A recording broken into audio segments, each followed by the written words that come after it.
දරුවන්ගේ ඇගේ රස්නේ තියෙනකොට ඒක උඩද කියන එක මම හිතන්නේ දෙමව්පියන්ට ලොකු ප්‍රශ්නයක්. දැන් දරුවෙකුට උණ තියෙනවා කියන එක කොහොමද බලන්නේ? උණ වලිප්පුව කියන තත්ත්වයක් පොදුවේ කුඩා කාලේදී ඇතිවන තත්ත්වයක්. ජීවිතේම එක වතාවෙම මේක හැදෙන්නේ නැවත වතාවක් හැදෙන්නේ නැහැ. උණ වලිප්පුව තියෙන අවස්ථාවේදී මුඛයට කිසිම දෙයක් ඇතුල් කරන්න හොඳ නැහැ. හරියට උණ ලකුණු කරන්න නම් විනාඩි 4ක වගේ කාලයක් ශරීරය මතු පිට මේ හෝ එහෙම නැත්නම් මුඛයම ඇතුළත මේ උණ කටුව තියෙනවා. කෑම අරුචිය කියන්නේ අස්වාභාවික තත්ත්වයක් නෙවෙයි. ඒක ඔබටම පුළුවන් වෙනවා ඔබේ දරුවාගේ උණ පාලනය කරන්න. උණ ඇතිවෙච්ච ඵලයටම වෛද්‍යවරයෙක් හමු වීමට යාම අත්‍යවශ්‍ය වන්නේ නැහැ. ආයිබෝවන් සුබ දවසක්. දරුවන් මල් වගේ දරුවන්ට මල් වගේ ලස්සනට ඉන්න නම් ඔවුන් නිරෝගී විය යුතුමයි. ඉතින් මල් වගේ දරුවන්ට ලස්සනට ජීවත් වෙන්න ඔවුන්ගේ නිරෝගීතාවය වෙනුවෙන් අද දවසේ අපි සූදානම් අද දවසේ සිට CNL නාලිකාව හරහා ඔවුන්ගේ නිරෝගීකම පිළිබඳව සුවපත් භාවය පිළිබඳව බොහෝ දේ කතා බහ කරන්න. ඉතින් අපි ආරාධනා කරනවා අද සිට CNL නාලිකාවත් එක්ක එක් වෙන්න ඔබේම දරුවන්ගේ නිරෝගීකම පිළිබඳව ඔවුන්ට වැළඳෙන රෝගී තත්ත්වයන් පිළිබඳව බොහෝ දේ කතා කරන්න අපි සූදානමින් ඉන්නවා. Healthy Children ප්‍රථම වැඩසටහන වෙනුවෙන් අද දවසේ ඔබව දැනුවත් කරන්නට අපිත් සමගින් එක්වන්නේ ළමා රෝග හා අසාධ්මිකතාවයන් පිළිබඳ විශේෂඥ වෛද්‍ය අජිත් අමරසිංහ වෛද්‍යතුමන්. ඉතින් අපි බලමු වෛද්‍යතුමන් මොනවා ගැනද ඔබ වෙනුවෙන් ඔබේ දරුවන් වෙනුවෙන් කතා බහ කරන්න කියලා. දරුවන්ගේ ඇගේ රස්නේ තියෙනකොට ඒක උඩද කියන එක මම හිතන්නේ දෙමව්පියන්ට ලොකු ප්‍රශ්නයක්. දැන් දරුවෙකුට උණ තියෙනවා කියන එක කොහොමද බලන්නේ? බොහෝ වෙලාවට දෙමව්පියෝ කරන්නේ ළමයාගේ හිසට මේ මත තියලා බලනවා රස්නේද කියලා. එහෙම රස්නේද කියලා බලලා තීරණය කරනවා ළමයාට උණ තියෙනවද නැද්ද කියලා. මම හිතන්නේ ඒක වැරදි ක්‍රමයක්. ඒක නිසා සෑම දෙමව්පියෙක්ම ඉගෙන ගත යුතු දෙයක් තමයි දරුවාගේ ශාරීරික උෂ්ණත්වය හරියට මනින්නේ කොහොමද කියන එක. එතනදී පාවිච්චි කරන උපකරණය තමයි මේ උෂ්ණත්ව මාපකය තර්මෝමීටරය කියලා කියන උණ කටුවක් කියලා කියනවා. දැන් සාමාන්‍ය භාවිතාවේ තියෙන ප්‍රධාන වශයෙන් උණ කටු වර්ග දෙකක් තියෙනවා. එක මේ ඩිජිටල් උණ කටුව, අනිත් එක සාමාන්‍ය රසදිය උණ කටුව. දැන් මේ උණ කටු දෙකෙන් ඕනම එකක් පාවිච්චි කරන්න පුළුවන්. නමුත් ඊටමද වැදගත් වන්නේ කොහොමද මේ දේ පාවිච්චි කළා දරුවාගේ උෂ්ණත්වය, ශරීර උෂ්ණත්වය කොහොමද මනින්නේ කියලා. එතකොට අත් වශයෙන්ම කුඩා දරුවෙකුට පහසුවෙන් පාවිච්චි කරන්න පුළුවන් දෙයක් තමයි මේ රසදිය උෂ්ණත්ව මාපකය. මොකද ඒකට හේතුව හරියට උණ ලකුණු කරන්න නම් විනාඩි 4ක වගේ කාලයක් ශරීරය මතු පිට මේ හෝ එහෙම නැත්නම් මුඛයම ඇතුළත මේ උණ කටුව තියෙන්න ඕන. එතකොට මේක කීප විදිහකට පාවිච්චි කරන්න පුළුවන්. ඉතාමත් කුඩා දරුවෙකුට නම් කරන්න පුළුවන් දේ තමයි කිහිල්ලයට ශරීරය ඇඳුම් නැතුව කිහිල්ලයට අත සහ කිහිල්ල අතර මේ උණ කටුව තියෙනකොට එතකොට ඉතාමත් වැදගත් ඇඳුම් ටික අයින් කරලා හැම දෙක අතරත මේ උණ කටුව තැම්පත් කරන එක. තැම්පත් කරලා විනාඩි 4ක වගේ කාලයක් මේක තියන්න ඕන. ඊට පස්සේ තමයි උණ කටුවෙන් අපි උෂ්ණත්වය මනින්නේ.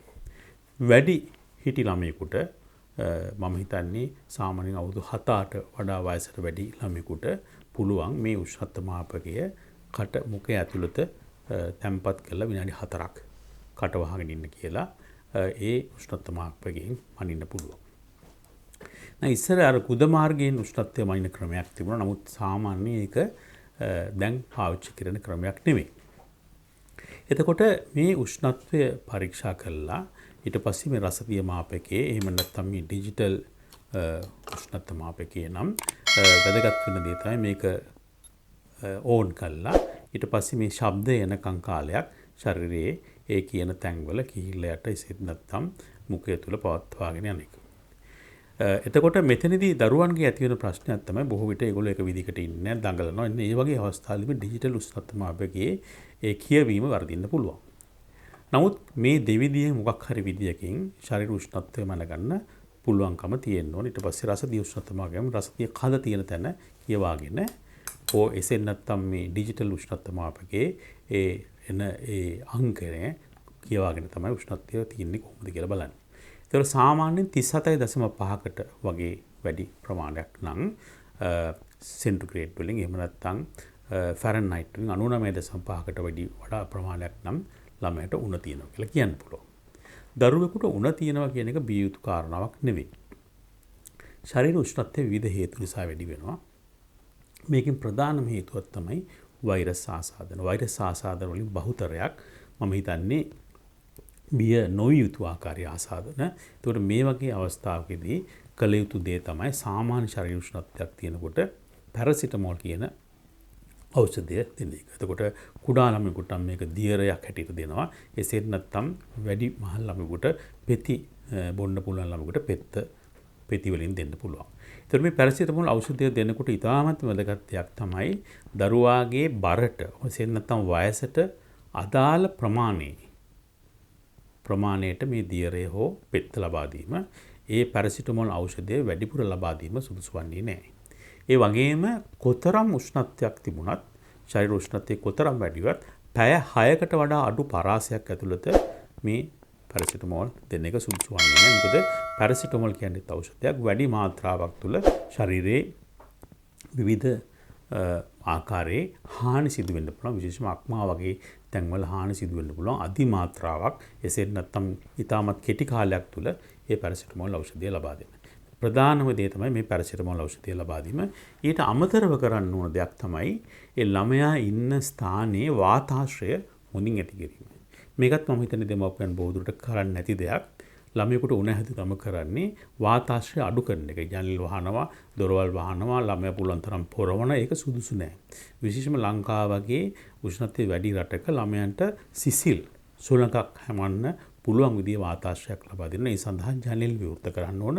ඇඳුම් ලිහිල් ඇඳුම් අඳවන්න ඕන. සමහරට විදුලි පංකාවක් තියුණා ඒක යට ළමයා තියන්න ඕන. මොකද ඒ විදිහට ශරීර උෂ්ණත්වය අඩු කර ගැනීම හැකියාව තියෙනවා. ඊටත් අමතරව ශරීර උෂ්ණත්වය ඉතාමත්ම ඉහළ යනවා නම් බොහෝ දුරට වෙන දෙයක් තමයි ළමයා ගැහෙන්න පටන් ගන්නවා. ගැහෙන අවස්ථාවේදී දරුවන් මේ පිළිබඳව දෙමව්පියන් බය වෙනවා. ඒක බය වේ යුතු දෙයක් නෙවෙයි. ගැහෙන අවස්ථාවේදී සිද්ධ වෙන්නේ ඒ ශරීරයේ ගැහිම තුලින් ශරීර උෂ්ණත්වය ඉතාමත් ඉක්මනින් වැඩි වෙනවා. ඒ ගැහෙන අවස්ථාවේ දරුවට පහසුයි ඒ සුළු වේලාව තුළ යම්කිසි දෙයක් පොරවලා තියෙන එක. ඊට පස්සේ ශරීර උෂ්ණත්වය වැඩි වුණාට පස්සේ කළ යුතු දේ තමයි ඇඟ තෙමන එක. දැන් පැරසිටමෝල් කියන ඖෂධය මම ඉස්සෙල්ලා කිව්වා පැය 6න් 6ට දෙන්න පුළුවන්.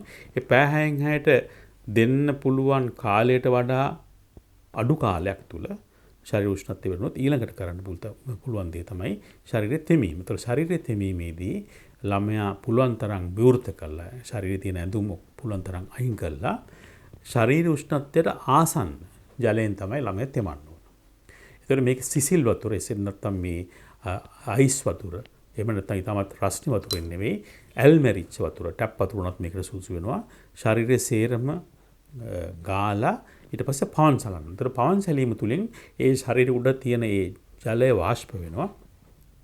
ඒ වාෂ්ප වෙච්ච ජලයත් එක්කම තමයි ශරීර උෂ්ණත්වය අඩු වෙන්නේ. ඒතර මේ විදිහට උණ අඩු කරන්න පුළුවන්. කොච්චර වෙලාවක් තෙමන්න ඕනද කියන ප්‍රශ්නේ ඊළඟට එනවා. මේ වෙලාවක් නැහැ. ශරීර උෂ්ණත්වය අඩු වෙන තුරු දිගින් දිගටම ළමයාගේ ශරීරය ඒ වගේ තෙමමින් පොඟොමින් සමහර නිදි කෑල්ලකින් තෙමමින් ශරීරයේ උෂ්ණත්වය අඩු කිරීමේ හැකියාවක් තියෙනවා. දැන් මෙතනදී අර ලංකාවේ අපේ දෙමව්පියන්ට තියෙන විශාල බයක් තමයි ශරීරයේ වතුර ගෑම සෙම තත්ත්වයක් නැති වෙනවද කියලා. විශේෂයෙන්ම සෙම තත්ත්වයන් නිසා ළමයට කැස්සෙන්න පුළුවන්, හති එන්න පුළුවන්, ඒ වගේ බිය ඇතිලා තියෙනවා. නමුත් ඇත්ත වශයෙන්ම එහෙම තත්ත්වයක් ඇතිවන්නේ නැහැ ශරීරයේ තෙමුව කියලා. විශේෂයෙන්ම ශරීර උෂ්ණත්වය අධික අවස්ථාවලදී. ඒක නිසා කිසිම බයක් නැතුව ළමයාගේ උණ වැඩි වුණාම ඒ ශරීරයේ පෙඟවීම ඉතාමත් වැදගත්. ඊළඟට තවත් බියක් තමයි ළමයාගේ ශරීර උෂ්ණත්වය වැඩි වෙලා ඒ ශරීර උෂ්ණත්වය වැඩි වීම නිසා ළමයාට වලිප්පුව වගේ තත්ත්වයක් ඇති වෙන්න පුළුවන්ද කියලා. මේකට අපි උණ වලිප්පුව කියලා කියනවා. උණ වලිප්පුව කියන තත්ත්වයක් සාමාන්‍යයෙන් පොදුවේ කුඩා කාලේදී ඇතිවෙන තත්ත්වයක්. සාමාන්‍යයෙන් අවුරුදු 5ට අඩු ළමයින්ට මේක ඇති වෙන්නේ. අවුරුදු 5ට අඩු ළමයින්ගෙන් 10%කට වගේ ප්‍රමාණයකට අනිවාර්යයෙන්ම තමන්ගේ ළමා කාලය ඇතුළත එක් වතාවක් උණ වලිප්පුව හැදෙනවා. ඒතර උණ වලිප්පුව කියලා කියන්නේ බිය යුතු කාරණාවක් නෙවෙයි. ඒ උණ වලිප්පුව නිසා දරුවෙක් මිය යාමට හෝ වෙනත් හානියක් වීමට තියෙන ඉඩකඩ ඉතාමත්ම අඩුයි. විශේෂයෙන්ම දෙමාපියන්ගේ බයක් තියෙනවා. මේක නිසා අර මනසට එහෙම නැත්නම් මොළයට හානියක් පැමිණෙන එක එහෙම දේවල් වෙන්නේ නැහැ. උණ වලිප්පුව තියෙනකොට ඉස්සෙල්ලාම කරන්න ඕන දේ තමයි මම ඉස්සෙල්ලා කිව්වා වගේ ඒ ශරීර උෂ්ණත්වය අඩු කිරීම. ඒ සඳහා ළමයා විවෘත කිරීම, සුළං වල ඉවෙන සැලැස්වීම, ඊළඟට උණ වලිප්පු තියෙන අවස්ථාවේදී මුඛයට කිසිම දෙයක් ඇතුල් කරන්න හොඳ නැහැ. වතුර හෝ පැරසිටමෝල් කියන ඖෂධය හෝ ඇතුල් කරන්න හොඳ නැහැ. දිගින් දිගටම පෙඟවීම තුලින් තමයි දරුවාගේ ඒ උණ තත්ත්වය අඩු කරලා වලිප්පුව නතර කිරීම කළ හැකියි. ඊළඟට මේ අවස්ථාවේදී වෛද්‍යවරුකුගේ හමුවට දරුවා ගෙන යාම වැදගත්.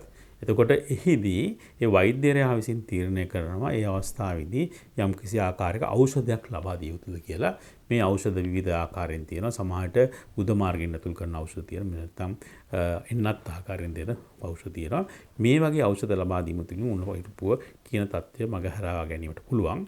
ඒතර උණ වලිප්පුව කියන தත්ත්වය ඇති උච්ච පළිවටම ළමයාට දීර්ඝ කාලීන ඖෂධයක් මගින් වලිප්පුව ඇතිවීම අවශ්‍ය වන්නේ නැහැ. බොහෝ උණ වලිප්පු හැදෙන දරුවන්ට ජීවිතයේම එක වතාවෙම එක හැදෙන්නේ නැවත වතාවක් හැදෙන්නේ නැහැ. නමුත් නැවත නැවත හැදෙන තත්ත්වයක් උඩ සමහරට වෛද්‍යවරයා තීරණය කරනවා දරුවට යම් කිසි ආකාරයකින් ඖෂධයක් දීර්ඝ කාලීනව එසේත් නැත්නම් උණ තියෙන තත්ත්වය තියෙන දින කිහිපය තුල හෝ ලබා දී යුතුද කියලා. මෙන්න මේ වගේ ක්‍රියාමාර්ගයක් තමයි උණ වලිප්පුවට ගන්න පුළුවන්. ඊළඟට තවත් දෙයක් තමයි උණ තියෙනකොට ළමයින් බොහෝ දුරට කරන දෙයක් තමයි කන්නේ බොන්නේ නැහැ. ඒක සාමාන්‍ය ස්වභාවයක්. දැන් වැඩිහිටියෙකුට උනත් උණ තියෙන අවස්ථාවකදී කෑම අරුචියක් තියෙනවා. අපි තීරුම් ගත යුතු දේ තමයි වැඩිහිටියෙක් වගේම තමයි ළමයාට කෑම අරුචියක් තියෙනවා. කෑම අරුචිය කියන්නේ අස්වාභාවික තත්වයක් නෙවෙයි. තියෙන උණ තත්වය නිසාම ඇති වෙන ස්වභාවික තත්වයක්. ඒතර මෙවැනි අවස්ථාවකදී අපේ දෙමව්පියන් කරන දෙයක් තමයි කෑම කන්නේ නැහැ කියන එක උඩ විශාල හිත් අවුලකට පත් වෙනවා. නමුත් එසේ නෙවෙයි කළ යුත්තේ. ඝන ආහාර ගන්න නැත්තම් ළමයට දියර වර්ග ලබා දිය යුතුයි. බොහෝ දුරට මේ ඕනෑම තද උණ තියෙන ළමෙක් කැමති වතුර බොන්න. ඒතර වතුර ලබා දෙන්න පුළුවන්.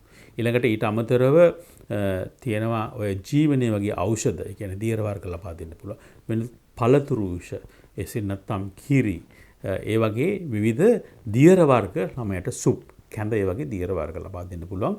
මේ දියර වර්ග ලබා දීම මම හිතන්නේ දිගින් දිගටම කළ යුතුයි. මොකද ඒ ශරීරයේ යම්කිසි රෝග තත්වයක් තියෙනකොට ඉතාමත් වැදගත් වෙනවා ශරීරයට යම්කිසි ආකාරයක ආහාරමය දෙයක් ලබා දෙන්න. ආහාරමය දෙයක් ඝන ආහාරයක් විය යුතුම නැහැ.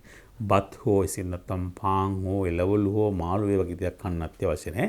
නමුත් දියර ලබා දීම අතිශයින් වැදගත් වෙනවා. ඒ වගේම දියර ලබා දීම තුළින් සිදුවෙන තවත් දෙයක් තමයි ඒ ශරීරයට අවශ්‍ය ප්‍රමාණයට දියර තියෙනකොට ඒ නිසාම ශරීර උෂ්ණත්වය අඩු වෙන්න බලපානවා. ඒතර මේ වගේ තත්වයක් යටතේ මම හිතන්නේ ඔබටම පුළුවන් වෙනවා ඔබේ දරුවාගේ උණ පාලනය කරන්න. උණ ඇතිවෙච්ච ඵලයටම වෛද්‍යවරයෙක් හමු වීමට යාම අත්‍යවශ්‍ය වන්නේ නැහැ. එතකොට උණත් එක්ක වෛද්‍යවරයෙකු ඉතාමත්ම ඉක්මනින් මුණ ගැසිය යුතු අවස්ථාවන් තියෙනවා. ඒ තමයි වෛද්‍යවරයා කියන්නේ හම්බ වෙන්න ඕන අවස්ථාවන් තියෙනවා. ඒ තමයි උණ සමග දිගින් දිගටම වමන යාමේ තත්වයක් තියෙනවා. එසේ නැත්නම් දරුවා අධික නිදිමත තත්වයකින් ඉන්නවා නම්, එසේ නැත්නම් දිගින් දිගටම තද උණ ගැහිමින් පවතින තත්වයක් තියෙනවා නම් මම හිතන්නේ වෛද්‍යවරයෙකු ඉතාමත් ඉක්මනට හමු වෙති.